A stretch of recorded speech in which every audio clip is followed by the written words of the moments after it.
তো আগের পার্টি তো তোমরা দেখেইছো যে আমার ভাইকে ন্যাড়া করানো হচ্ছে। এবার ন্যাড়া করানো হয়ে গেলে পুজো দিতে নিয়ে যাওয়া হবে। এবার ভাইকে স্নান করতে নিয়ে যাওয়া হবে। তো ঘাটের দিকে যাচ্ছে, গিয়ে ভাইয়ের সাথে সাথে আমরাও একটু সেজে নিলাম। আমাদের তিলক কেটে দেওয়া হলো, এটা বোনকে দিচ্ছে, আমিও কেটেছি। দেখে নাও আমাকে কেমন লাগছে প্লিজ জানিও কমেন্টে। তারপর আমরা থানের দিকে এগোলাম, থানে পুজো দিতে গেলাম। আমরা বাইরেই দাঁড়িয়েছিলাম, বাইরে ঢুকেছিল পুজো দিতে। আর এখানে ভাইয়ের মামা বাতাসা ছড়াচ্ছে এবং যারা পায়নি তাদের হাতে হাতে বাতাসা দিয়ে দিচ্ছে।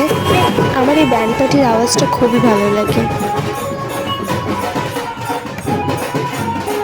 তারপর আমরা খেতে বসলাম এবং খেতে বসে আমরা এরকম বাচ্চাদের মতো খেলছিলাম। আর খাবারে ছিল আমাদের নর্মালি মুড়ি আর আলুর দম, আর মেনুতে মিষ্টিও ছিল, সেটা আমি খাইনি বলে দেখাতে পারলাম না। তো আমাদের খাওয়া দাওয়া হয়ে যেতে ভাইয়ের মামা আমাদের পেপসি কিনে দিয়েছে, তো সেটাই আমরা এখন খাবো। আর কিছু কেনাকাটিও করেছিলাম। আর তারপরে এবার বাড়ির দিকে যাচ্ছি। এত দৌড়াত্তি হয়েছে ওর সাথে যে ও ক্লান্ত হয়ে পড়েছে পুরো। দেখতে গেলে আমরা সবাই ডায়েট ছিলাম, শুধু আমরা বাড়ি যাওয়ার অপেক্ষা করছিলাম। আরে পৈলান মন্দির, যেখানে কোনোদিনই ঢোকা হবে না। সব এক একটা খেলনার ব্যাগ নিয়ে যাচ্ছে। আর এর কি হয়েছে কি জানে।